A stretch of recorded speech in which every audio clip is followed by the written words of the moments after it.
Sunday mini vlog continues vlog ಆಗಿರುತ್ತೆ. ನಾನು last ವಿಡಿಯೋದಲ್ಲಿ ಹೇಳಿದೆ ಇವತ್ತು ಸಿಂಸ ಮಾರಮ್ಮನ ದೇವಸ್ಥಾನಕ್ಕೆ ಹೋಗ್ತಿದೀವಿ ಅಂತ ಹೇಳಿ. ಅಲ್ಲೇ ಹೋಗಿ ಅಡಿಗೆ ಮಾಡಿ ಊಟ ಮಾಡ್ಕೊಂಡು ಬರೋಣ ಅಂತ ಹೇಳಿ ಬಂದ್ವಿ. ಹಾಗೆ ಬರ್ತಾ ಇಲ್ಲಿ ರಂಗನಾಥ ಸ್ವಾಮಿ ದೇವಸ್ಥಾನಕ್ಕೂ ಕೂಡ ಹೋಗಿದ್ ಬಂದ್ವಿ. ಇವಾಗ ಟೆಂಪಲ್ ಬಂದು ರೀಚ್ ಆದ್ವಿ. ದೇವ್ರ ದರ್ಶನ ಮಾಡ್ಕೊಂಡು ಅಡಿಗೆ ಮಾಡೋದಕ್ಕೆ ಅಂತ ಹೋದ್ವಿ. ಅಲ್ಲಿ ನೋಡಿದ್ರೆ ಮರದ ಕೆಳಗಡೆ ಒಬ್ರು ಒಲೆ ಹಚ್ಬಿಟ್ಟಿದ್ರು. ಅದು ಹೊಗೆ ಎಲ್ಲ ಹೋಗಿ ಜೇನೆಲ್ಲ ಬಂದು ಎಲ್ರಿಗೂ ಕೂಡ ಕಚ್ಬಿಡ್ತು. ನಮ್ದು ಕಾರ್ ಇರೋದ್ರಿಂದ ಎಲ್ಲ ಹತ್ಕೊಂಡು ಗ್ಲಾಸ್ ಎಲ್ಲ ಹಾಕೊಂಡು ನಾವು ಬಚಾವಾದ್ವಿ.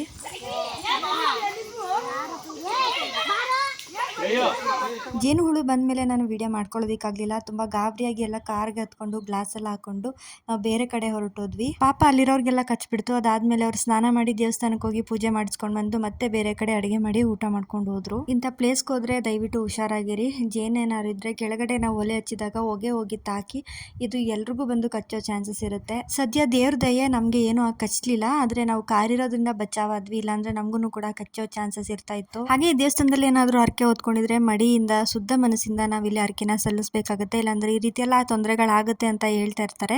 ದೇವ್ರ ದಯೆಯಿಂದ ನಮ್ಮ ಮಕ್ಕಳಿಗೆ ನಮಗೆ ಏನೂ ಕೂಡ ಆಗಲಿಲ್ಲ. ಹಾಗೆ ನಾವು ಚೆನ್ನಾಗಿ ಅಡುಗೆ ಮಾಡಿಕೊಂಡು ಅಲ್ಲೇ ಊಟ ಮಾಡಿ ಸ್ವಲ್ಪ ಹೊತ್ತು ಟೈಮ್ ಸ್ಪೆಂಡ್ ಮಾಡಿ ಅಲ್ಲೇನೆ ಸ್ವಲ್ಪ ಹೊರಗಡೆ ಎಲ್ಲ ಹೋಗಿ ಸುತ್ತಾಡ್ಕೊಂಡು ಊಟನೂ ಕೂಡ ಮಾಡ್ಕೊಂಡು ಬಂದ್ವಿ. ನೀವೇನಾದರೂ ಇಂಥ ಪ್ಲೇಸ್ಗೆ ಹೋದರೆ ಕೇರ್ಫುಲ್ ಆಗಿರಿ. ಆದಷ್ಟು ಪ್ರಾಣಿ ಪಕ್ಷಿಗಳಿಗೆ ಹಾನಿ ಆಗದೆ ಇರೋ ಥರ ನಾವು ನೋಡ್ಕೋಬೇಕಾಗುತ್ತೆ. ನಾವು ತೊಂದರೆ ಕೊಟ್ಟರೆ ಅವು ನಮಗೆ ತೊಂದರೆ ಕೊಡುತ್ತೆ ಅಲ್ವಾ. ಸಿಂಸ ಮಾರಮ್ಮ ದೇವಸ್ಥಾನದಲ್ಲಿ ಏನಾದರೂ ಹರಕೆ ಹೊತ್ಕೊಂಡ್ರೆ ಖಂಡಿತವಾಗ್ಲೂ ಒಳ್ಳೇದಾಗುತ್ತೆ ಅಂತ ಹೇಳ್ತಾರೆ. ಕಂಪ್ಲೀಟ್ ವಿಡಿಯೋ ನನ್ನ ಯೂಟ್ಯೂಬ್ ಚಾನಲ್ ಇದೆ, ಚೆಕ್ ಮಾಡಿ.